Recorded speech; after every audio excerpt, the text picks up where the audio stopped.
So happy to feature today the pride of our city, our Kapampangan Sisig. Watch my food review on Kadok Sisig.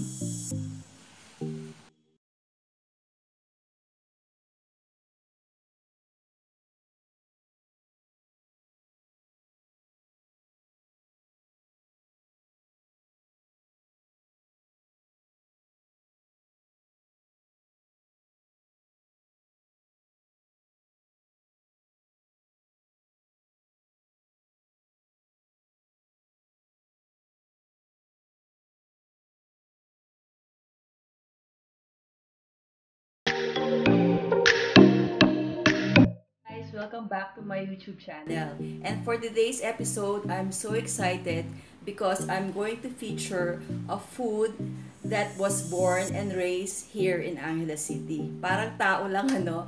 But kidding aside, this food, I guess alam niyo na kung ano ba ito.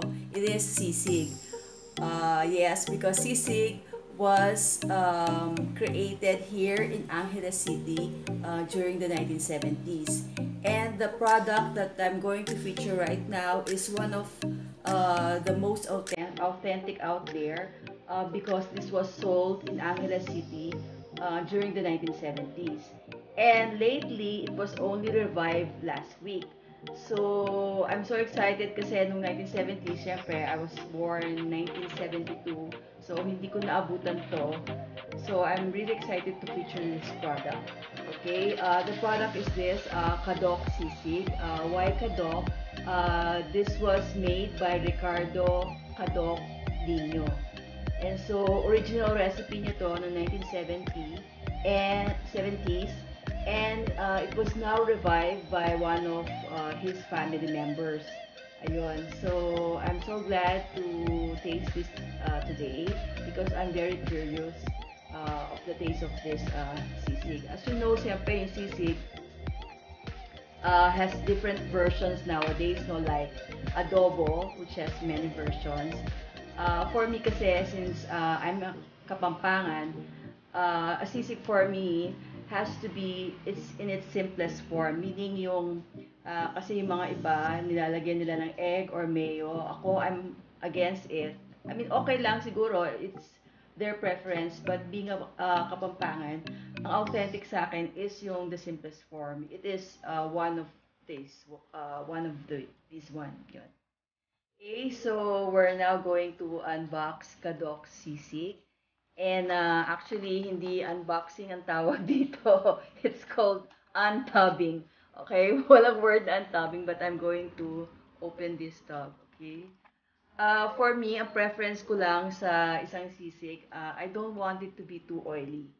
So, yun ang isa sa mga binibase kong qualities. Yon. So, I'm so excited to open this. Okay. So, ayan siya guys, oh. Yan. Okay. So, from the looks of it, and actually, pagbukas ko pala ng tub, naamoy ko kagad yung fragrance ng totoong sisig talaga with its ingredients like pig ears, pig cheeks, ayun, and aesthetically it looks really appetizing and bango talaga. Ang bango talaga. So, let's try this. Okay. So, I'll just pour it over here. Usually kasi ako, pagdating sa sisig, I like it with toyo mansi. Toyo mansi. And nung hindi pa ako acidic with labuyo. But right now, I am acidic. So, medyo hinay-hinay lang sa mga labuyo, ganyan, tsaka kalamansi. Well, anyway, from the looks of it, I think authentic nga siya because this was char grilled. Ayan, no, makikita nyo yung markings niya on the pig's ears or cheeks. So, titikman ko na siya, guys. Mm, ang sarap. Sorry masarap talaga.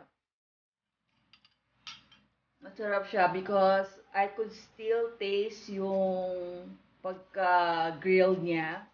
Ayun, isa rin sa pinakagusto ko. Kasi usually yung iba, they just after grilling, nawawala yung grilled taste niya kapag finry na siya sa butter or sa oil, ganyan. So, ito talagang lasang-lasa ko talaga yung grillness niya, which is what I like most. Di ba parang sa Burger King, di ba parang gano'n, flame grilled yung burgers. Parang ako, preference ko is like that. Yung parang char grilled siya.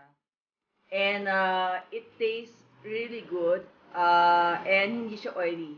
Definitely hindi oily. So, masarap siya.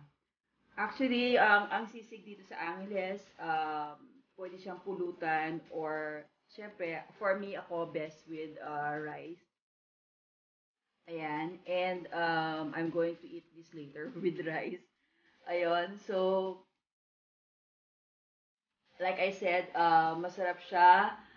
It is kind of, yun nga, may chewiness and yung pagka-grill niya, nalalasahan ko. It's also, may pagka-sweet and sour, yung taste niya. It's really very hearty. I really like this version of sisig.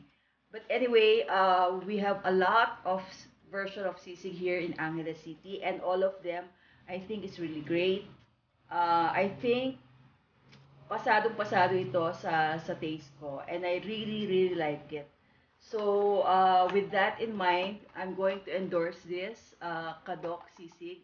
Actually, very mura lang siya for this tub, which is I think good for two. It's only 120 per tub. So, syempre, I think this is affordable na if you really want to have a good quality sisig. For me, a very good quality talaga to because ayun, tama-tama lang yung onions and then the pig ears and then the pig cheeks. Nalalasahan ko talaga very very chewy and nalalasahan ko talaga yung grilled taste niya.